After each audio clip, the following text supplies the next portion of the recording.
So ngayong araw guys ay naghahanap nga pala ako ng merienda kaya pumunta nga pala ako ng Alphamart para bumili ng tinapay. Wala nga rin pala kami palaman sa bahay kaya bumili na nga rin pala ako ng beef samgyupsal at ng mushroom. Ito yung ipapalaman ko para masarap yung merienda ko. Nagtingin na rin ako sarap na ingredients para meron din ako may dagdag. Pagtingin ko naman dito sa baba nakita ko naman tong tuyo. Matapang yung amoy nito kaya hindi ako kakain yan. Tapos pagtingin ko nga pala sa taas guys nakita ko nga pala tong gata. Ito pala yung ginamit kong gata para sa sisig. 2 linggo na nga pala ito sarap at hindi pa nauubos. So ito na nga pala yung lahat ng gagamitin ko para sa palaman ko sa tinapay. Bago nga pala magluto guys, napansin ko nga pala ito non-stick pan namin na mayroong mancha. Kahit anong kuskus ko na nga pala dito, hindi na nga pala ito natatanggal. Anyway, papakulon ko nga pala muna yung gulay kasi matagal na nga pala ito sa freezer. Meron nga pala itong carrots tsaka yung maliliit na puno. Ano nga pala tawag dito sa mga puno na to guys? Para nga pala siyang mga repolyong maliliit. At habang nagluluto nga pala ako guys, ayan, tinimplant ko na nga pala itong beef. Kaunti nga lang pala yung nilagay kong pampalas dito kasi nga palaman lang naman siya. Hindi ko na nga pala ito kailangan gawing special kasi merienda lang naman to. At mamayang gabi naman kakain ako sa Wolfgang. Wala na kasi akong pera guys, kaya doon muna ako kakain. So yun nga guys, madali lang naman itong gagawin ko. Pipritusin ko nga lang pala itong beef samgyupsal. Tapos lalagyan ko lang ng sabaw.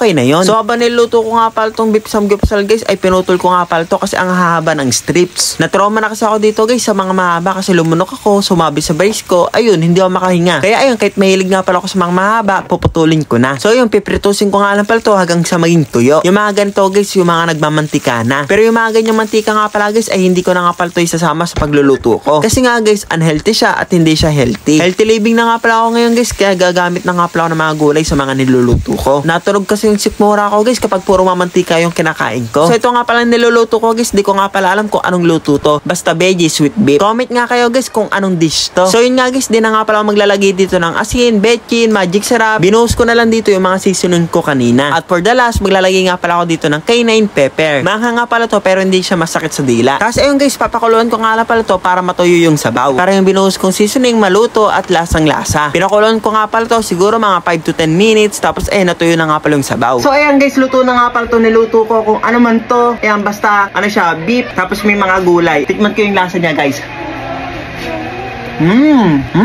Juicy. Puro prito na ako guys, kaya nagluto naman ako ng gulay. Ayan, carrots. Punong maliit kung ano man tawag dito. So ayan guys, ipapalaman ko na nga pala to dito sa tinapay. Yan, wow. Wala kasi kami palaman kaya naggawa ko ng experiment.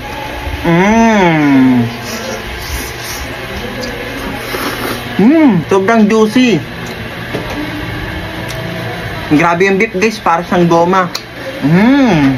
Kaya ko nga lang pala ito ginawa guys kasi pang palaman ko sana. Kaso mas masarap pa yata ito kapag inulam. Healthy living na kasi ako guys, kaya iiwas na ako sa kanin. Ito pinalik ko guys yung high fiber na tinapay. Ayun gardenia, grabe. Sandaan yata presyo nito. So ayan guys, kumuha na nga pala ako ng kanin kasi ang sarap niya kapag inulam. Hindi ko pa siya natitikman ng Honey's Review guys. Tikman ko muna. Ayan, may mga gulay. Lasang-lasang gata. Yung mga gulay guys, ang sarap din. Maanghang din. Tara kang kumain sa fine dining restaurant. Pampalaman sana, kaso naging ulam.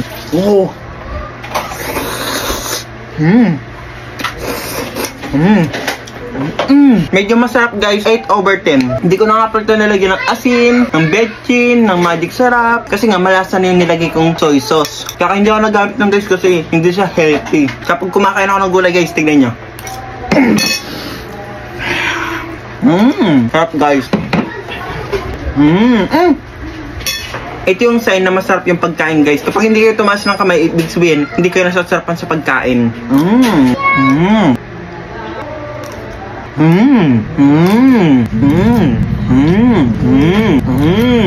Grabe guys, sobrang sarap. Yung mga natira nga pala guys ay ulam naman yan ng mga aso ko. Ayun nga pala si Whitey, yung aso namin kulay brown. Ayun naman si Muning, yung aso namin chow chow.